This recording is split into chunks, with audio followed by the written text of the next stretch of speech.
तो चलो डिटेल में रिव्यू करते हैं बुक माई फॉरेक्स का और इसे कंपेयर करते हैं नियो के फॉरेक्स कार्ड से। तो शुरुआत करते हैं फंडामेंटल डिटेल से। तो ये दोनों ही कार्ड आपको लाइफ टाइम फ्री मिलते हैं, पर नियो में आपको 500 रुपीज़ की एनुअल फी देनी पड़ सकती है, वो भी बड़े आसानी से वेव ऑफ हो जाएगी अगर आपने एवरेज क्वार्टरली बैलेंस 5000 रुपीज़ रखा है इनके बैंक अकाउंट में। तो बाकी डॉक्यूमेंट्स बुक माई फॉरेक्स के लिए आपको पासपोर्ट, वीजा, टिकट और पैन लगेगा, वहीं नियो के लिए सिर्फ आपको आधार और पैन कार्ड देना पड़ेगा। नंबर ऑफ करेंसी लोड कर सकते हैं आप बुक माई फॉरेक्स में 14, पर नियो में ऐसी कोई रिस्ट्रिक्शन नहीं है, आप 130 प्लस करेंसीज में ट्रांजेक्शन कर सकते हैं, क्योंकि ये लोग सीधे INR को कन्वर्ट कर देते हैं उस करेंसी में जिसमें आप ट्रांजेक्शन करना चाहते हैं। बाकी करेंसी रेट की बात की जाए तो बुक माई फॉरेक्स में आप करेंसी लोड करते हैं, यानी कि अगर आज एक US डॉलर की वैल्यू 86 रुपीज़ है, तो आज आपने US डॉलर खरीद लिए तो वो US डॉलर का अमाउंट लॉक हो जाएगा, फिर उसकी वैल्यू नहीं बदलेगी, चाहे US डॉलर आगे चल के गिरे या बढ़े। पर नियो में सीन डिफरेंट है कि वो उस पॉइंट ऑफ टाइम पे जो भी करंट प्राइस चल रहा होगा उस प्राइस में INR को कन्वर्ट कर देगा। रिवॉर्ड टाइप की बात की जाए तो बुक माई फॉरेक्स में कोई रिवॉर्ड नहीं मिलता आपको, पर नियो आपको नियो कॉइन्स देता है, जहाँ पे एक नियो कॉइन की वैल्यू 0.10 रुपीज़ रहती है। बाकी सेम डे डिलीवरी आपको बुक माई फॉरेक्स में मिल जाएगी और साथ ही साथ आपको फ्री इंटरनेशनल सिम भी बुक माई फॉरेक्स में मिल जाएगी 1 महीने के लिए।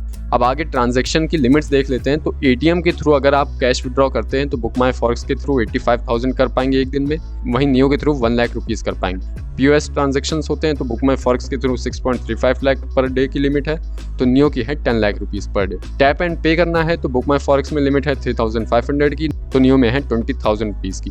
तो अब बारी आती है रिवॉर्ड और बेनिफिट की। तो ये क्लियर है कि ये दोनों ही कार्ड फॉरेक्स पे मेजरली फोकस कर रहे हैं, तो ऑब्वियसली 0 फॉरेक्स मार्कअप फी रहेगी और उसके अलावा कुछ बेनिफिट्स हैं, जैसे कि ज्वाइनिंग बेनिफिट आपको नियो पे ही मिलेगा, जहाँ पे अगर आप कोड यूज़ करेंगे FF250 तो आपको 2500 नियो कॉइन्स दे दी जाएंगे। इसी के साथ आपको अप टू 10% तक नियो कॉइन्स मिल सकते हैं जो भी आप स्पेंडिंग करेंगे इनके कार्ड के थ्रू, जिन कॉइन्स का यूज़ आप इनके ऐप के थ्रू कर पाएंगे। और साथ ही साथ जो भी आपके डिपॉजिट होंगे बैंक पे, उस पर आपको इंटरेस्ट तो मिलता ही रहेगा। और लॉन्च एक्सेस की बात की जाए तो ये सिर्फ नियो में ही देखने को मिलेगा, जहाँ पे आपको एक इंटरनेशनल लॉन्च एक्सेस मिलेगा अगर आपने पिछले एक क्वार्टर में 50,000 रुपीज़ इंटरनेशनली स्पेंड किए होंगे तो।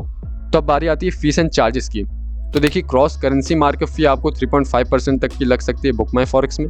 ये तब होगा, मान लीजिए आपको यूरो में ट्रांजैक्शन करनी थी पर आपके पास US डॉलर ही है, तो अब आपको US डॉलर को बदलना पड़ेगा यूरो में, तब आपको ये फीस देनी पड़ेगी। बाकी नियो कार्ड में ऐसी कोई फीस नहीं लगेगी। ATM कैश विड्रॉल फीस रहेगी 175 की, तो नियो में रहेगी 425 रुपीज़, पर वो भी आपकी रिवर्ट बैक हो जाएगी एज नियो कॉइन्स, वो भी एक क्वार्टर में 3 बार। कार्ड रिप्लेसमेंट फी देख लेते हैं। तो अगर आप अब्रॉड करवाना चाहते हैं तो बुक माई फॉरेक्स 3000 रुपीज़ लेगा, पर नियो में ऐसी कोई अभी फैसिलिटी नहीं है। बाकी विद इन इंडिया आपको 250 रुपीज़ देने होंगे दोनों में।